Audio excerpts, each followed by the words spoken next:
എപ്പോഴും ഒരു സാധനം പർച്ചേസ് ചെയ്യുന്നത് ആക്ച്വലി നമ്മുടെ കയ്യിൽ കുറച്ച് പൈസ ഉണ്ട്, ആ പൈസ എടുത്തു വെക്കുന്നതിനേക്കാൾ കൂടുതൽ ഒരു പ്രൊഡക്റ്റിനോട് നമുക്ക് താല്പര്യം വേണമെങ്കിൽ എന്ത് ചെയ്യും, കണ്ണ് ചെമ്പി അത് ചെലവാക്കി നമ്മളാണ് വാങ്ങും.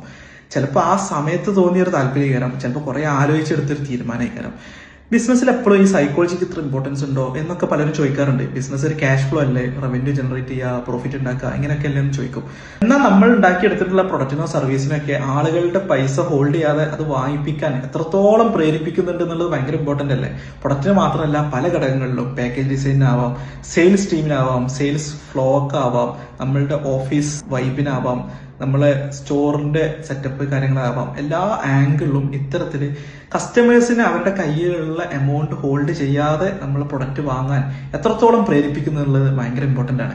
ആ ഒരു കാര്യം നമ്മൾ മാക്സിമം ഒപ്റ്റിമൈസ് ചെയ്ത് അടിപൊളിയാക്കി കഴിഞ്ഞാൽ ബാക്കി ക്യാഷ് ഫ്ലോ ഒക്കെ വരും. ബാക്കി എല്ലാ കാര്യങ്ങളും ബിസിനസ്സുമായി ബന്ധപ്പെട്ടുള്ള ഗ്രോത്ത് അതിലുണ്ടാവും എന്നുള്ളതാണ്.